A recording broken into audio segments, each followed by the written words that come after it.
Assalamualaikum warahmatullahi wabarakatuh. Waalaikumsalam warahmatullahi wabarakatuh. Saya Ahmad Hamidi bin Muhammad Zain daripada IPG Kampus Perlis. Pada hari ini saya ingin membuat sedikit pembual bersama Ustaz Razif selaku guru besar di Sekolah Kebangsaan Membau. Jadi soalan pertama saya kepada Ustaz Razif, apakah bidang tugas utama sebagai guru besar di sekolah ini? Baik, bismillahirrahmanirrahim. Assalamualaikum warahmatullahi wabarakatuh. Saya Nurzi bin Abdul Aziz, guru besar SK Merbau.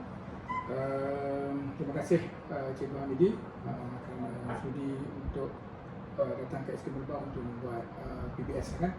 Okey, PBS. Jadi untuk soalan yang pertama, apa tadi, bidang tugas guru besar. Baik. Bidang tugas guru besar yang utama ialah mentadbir sesebuah sekolah ya, dengan mengikut peraturan-peraturan ataupun dasar-dasar yang telah ditetapkan oleh Kementerian Pendidikan lah. Ya, dari segi pentadbiran merangkumi semualah, pentadbiran pengurusan sekolah, pentadbiran pengurusan kurikulum, pentadbiran pengurusan hal ehwal murid, pentadbiran pengurusan kurikulum dan sebagainya lah. Di samping itu juga guru besar ada tugasan lain, iaitu mengajar. Okey, jadi mengajar adalah tugasan yang wajib lah. Guru besar tidak boleh tidak mengajar. Guru besar tak boleh mengajar, dan guru besar mesti ada jadual waktu yang sebenar, bukan jadual waktu jadual hantu dan sebagainya lah, jadual dummy ke apa ke, tak boleh. Itu salah dari segi peraturan Kementerian Pendidikan lah. Sebagai seorang guru besar tidak mesti juga masuk ke kelas untuk mengajar subjek yang ditentukan lah. Okey, macam saya pendidikan Islam, masuk subjek pendidikan Islam lah untuk tahun 4, 5 dan 6 untuk 6 waktu. 6 waktu seminggu. 6 waktu seminggu itu minimum lah, minimum, dan boleh lebih lah di atas kemampuan. Tapi untuk urusan ni walaupun mengajar, tapi kekangan dia pun nak menepati sepenuh masa pun tak boleh juga. Kan ada juga kelas yang ataupun masa yang tak sempat kita nak masuk, dan terpaksa direlief oleh guru pendamping lah. Bagi guru pendamping Islam, dia ada untuk subjek Al-Quran, dia ada pendamping dia akan masuk lah.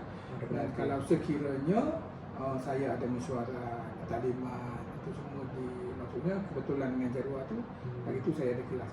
Dan untuk di SK Merbau ni, saya tidak ada hari yang tidak ada kelas. Maksudnya setiap hari sekurang-kurangnya ada satu kelas, dan ada hari sehari 2 kelas. 2 kelas. Jadi cukuplah 6, maksudnya satu kelas setiap masa tu saya masuk 30 minit. Okey, baik. Itulah maksudnya untuk pengurusan pentadbiran guru besar di sekolah ni, mana-mana guru besar pun sama lah. Sama saja. Pengurusan macam saya sebutkan tadi, pengurusan sekolah, pengurusan pentadbiran, pengurusan kurikulum, handbook. Itu saja. Terima kasih atas jawapan pada soalan pertama tadi. Jadi kita pergi pula kepada soalan kedua.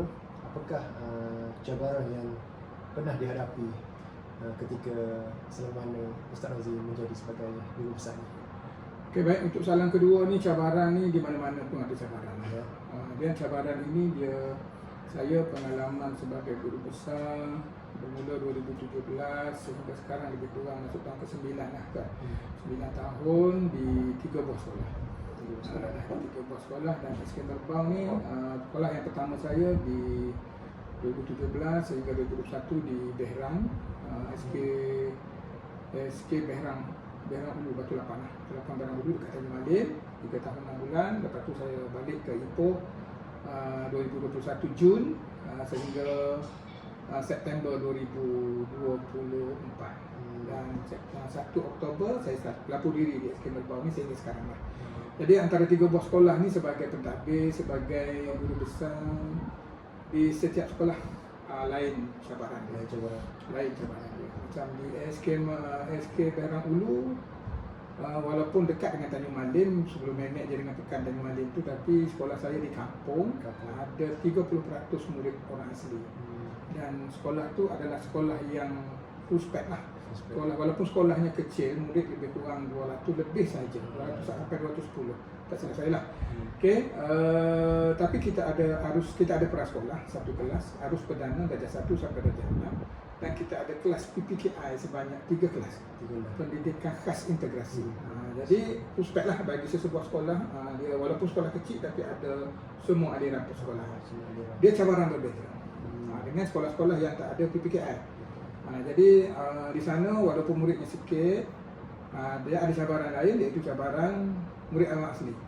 Murid orang asli ni biasanya di atas kehadiran lah. Kehadiran ke sekolah, walaupun jarak ke sekolah tu tak sampai 1.5 km je. Tapi masih ramai murid tu terpaksa kita pergi berziarah cakna dan sebagainya untuk hadir ke sekolah lah. Jadi apabila kita pergi ke rumah-rumah mereka, rupanya ada kes-kes yang keciciran. Nak tengok anak murid yang darjah 4 yang tak datang sekolah 2-3 bulan. Rupanya kita jumpa adik dia darjah 1, darjah 2 pun tak pergi sekolah. Maksudnya tak pernah diregister, tak pernah daftar sekolah. Jadi ada kes lain, ada kes keciciran pula. Jadi cabaran dia lain lah. Okey, hampir 3 tahun setengah saya di sana. Pindah ke Ipoh sebab saya memang tertapak di Ipoh lah. Rumah apa semua, isteri anak di sana. Balik di Ipoh 3 tahun di SK Tasik Dermawan, sebuah sekolah yang dalam taman perumahan. Tapi muridnya tak ramai. Kapasiti sekolah kelas tu boleh masuk sampai 1,000. Tapi murid dia dah jadi orang kata apa, kampung lama, kampung tersusun. Jadi ayah-ayah mereka dah jadi atuk. Jadi anak-anak yang muda-muda ni keluar kan. Cabaran di situ ialah berbeza lah. Pada segi facilities, alhamdulillah ada padang permainan, ada padang bola, ada gelanggang badminton, ada gelanggang takraw, bola tampar, semua facilities lengkap. Tapi masih lagi juga berdepan dengan cabaran yang berbeza lah dengan sekolah sebelumnya. Di sini kita tengok kalau di sebelumnya dari segi pemulihan khas pun ramai. Di sini walaupun sekolah bandar ramai juga. Dari segi pemulihannya muridnya adalah 20 orang lebih gitu. Tapi alhamdulillah sekolah yang dekat ni, maksud saya cabaran dia di sana ialah akademik je lah. Akademik saja. Sukan dan permainan, alhamdulillah sekolah saya adalah sekolah elit. Sekolah elit kriket. Saya ada pasukan kriket yang elit lah. Asal sekolah ni dia adalah pusat kriket Melayu. Sebelum 2005, 2010 itulah. Jelas maksudnya murid-murid sekolah rendah ni ada dalam Persatuan Kriket Melayu. Tapi lepas pada tu dia jadi budak 13, murid 13 tahun ke atas. Pelajar 13 tahun ke atas baru jadi sekolah rendah dah tak ada. Tapi still lagi masih cikgunya apa semua masih lagi orang kata apa, aktif lah sehingga sekarang lah.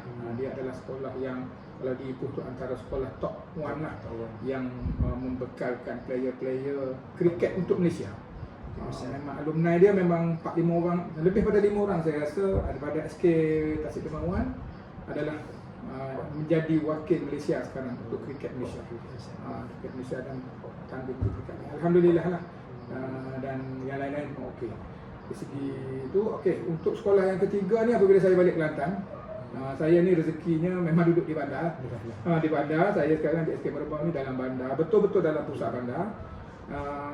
Tapi muridnya adalah di kalangan B40 bandar yang menginap yang duduk di perumahan di sebelah sekolah, dipanggil sekolah perumahan Bulu Kubu kan. Bulu Kubu sebelah tu kan. Bulu Kubu tu perumahan tu flat Bulu Kubu. Flat Bulu Kubu di kalangan ibu bapanya B40 bandar yang terdiri daripada peraih-peraih pasar malam, pasar pagi. Okey. Jadi di sini dia panggil kluster pasar malam.